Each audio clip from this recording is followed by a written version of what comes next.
நாம செஞ்ச எல்லா பாவத்தையும் கடவுள் மன்னிச்சு நம்மள புனிதப்படுத்தி நம்ம வாழ்க்கையே நீ நல்லா இருக்க போதுன்னு ஒரு பெரிய நம்பிக்கையோட மகா கும்பமேளால கலந்துகிட்ட 40 பேர் கூட்ட நெரிசல்ல சிக்கி உயிரிழந்த செய்தி வெளியாகி ஒரு வாரம் கூட ஆகல. அதுக்குள்ள அதே கும்பமேளால பயங்கர தீ விபத்து ஏற்பட்டிருக்குங்கிற செய்தி வெளியாயிருக்கு.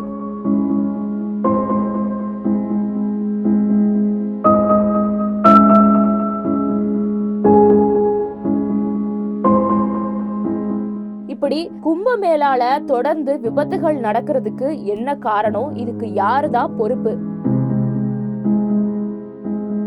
அப்படிங்கிற கேள்விக்கான விடைய இந்த வீடியோல நாம பாத்திரலாம்.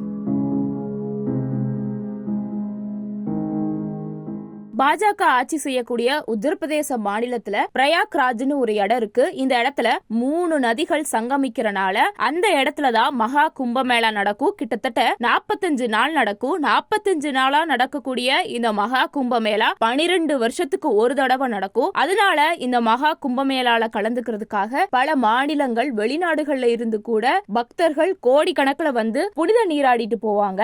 அந்த மாதிரி மௌனி அமாவாசை அப்படிங்கிற ஒரு நாளன்னைக்கு புனித நீர் ஆடுறதுக்காக அதிகாலை 1:30 மணி அளவுல ஒரு பெரிய கூட்டம் முந்தி அடிச்சுட்டு நதியை நோக்கி ஓடி இருக்கு. இதுல ஒருத்தர் மேல ஒருத்தர் விழுந்து பயங்கரமா அடிபட்டு கூட்ட நெரிசலாகி அதுல சிக்கி 40 பேர் உயிரிழந்திருக்காங்க.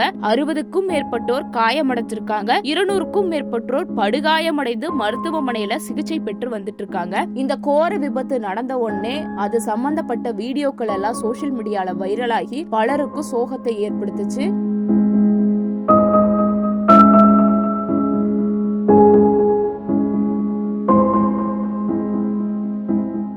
இவ்வளவு பெரிய சோகம் நடந்த அப்புறம் கூட நம்ம பிரதமர் மோடி அவர்கள் மகா கும்பமேளால இருக்கக்கூடிய நதிக்கு போய் 3 முறை நீர்ல மூழ்கி எந்திரிச்சு புனித நீராடிட்டு வந்திருக்காரு. இந்த கோர விபத்து ஏற்பட்ட உடனே உத்தரப்பிரதேச அரசு உயிரிழந்தவங்களோட குடும்பத்துக்கு தலா 25 லட்சம் இழப்பீடு தர்றதா அறிவிச்சிருந்தாங்க. இதை தொடர்ந்து மகா கும்பமேளால உயிரிழந்தவங்களோட குடும்பத்தினர் சிலரும் என்ன சொல்லியிருந்தாங்கன்னா, மகா கும்பமேளாவை ராணுவ கட்டுப்பாட்டுக்கு கொடுக்கணும், போலீஸ் கட்டுப்பாட்டுல இருந்தனாலதான் இந்த மாதிரி விபத்து நடந்துச்சு அப்படின்னு சிலர் கருத்து தெரிவிச்சிருந்தாங்க.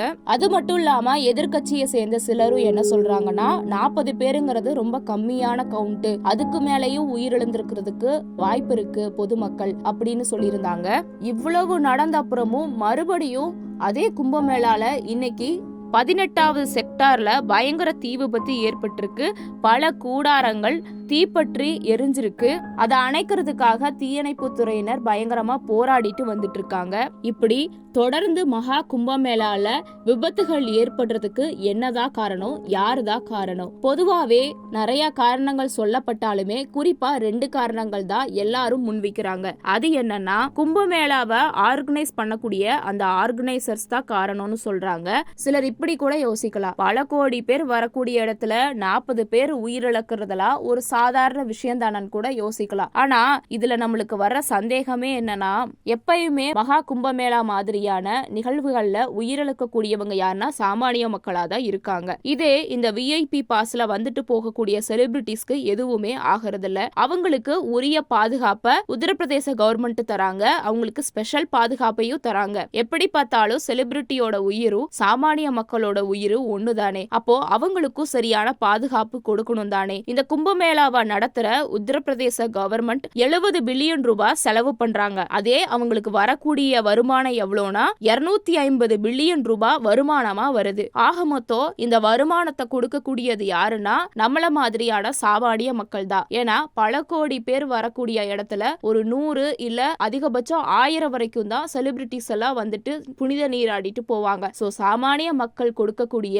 மிகப்பெரிய வருமானத்தை ஊபி கவர்மெண்ட் எடுத்துக்கிட்டு சாமானிய மக்களுக்கு கொடுக்கக்கூடிய பாதுகாப்பை செலிபிரிட்டிஸ்க்கு கொடுத்துட்டு இருக்காங்க. சரி, இவங்க அவங்கன்னு பிரிச்சு பார்க்காம பொதுவா எல்லாருக்குமே சரியான பாதுகாப்பு கொடுத்தா இப்படி உயிரிழப்புகள் ஏற்படுறதுக்கு காரணமே இருக்காது. போன வாரம் கூட்ட நெரிசல்ல சிக்கி 40 பேர் உயிரிழந்திருக்காங்க. இந்த வாரம் பயங்கர தீ விபத்து ஏற்பட்டிருக்கு. அடுத்த வாரம் கும்பமேளால என்ன நடக்க போதோ அப்படின்னு நினைச்சாலே பதட்டமா இருக்கு. இதை எல்லாத்தையும் சரியா அட்ரஸ் பண்ணி உத்தரப்பிரதேச கவர்மெண்ட் கும்பமேளால உரிய பாதுகாப்பை பாகுபாடு பார்க்காம எல்லாருக்குமே கொடுத்தா அந்த நிகழ்வே சிறப்பா இருக்கும். இந்த கும்பமேளா விபத்தை பத்தி நீங்க என்ன நினைக்கிறீங்க? இந்த கும்பமேளா விபத்தை தடுக்கிறதுக்கு ஊபி கவர்மெண்ட் இதெல்லாம் பண்ணா சரியா இருக்கும்னு நினைக்கிற கருத்து ஏதாவது இருந்தா கமெண்ட்ல சொல்லுங்க.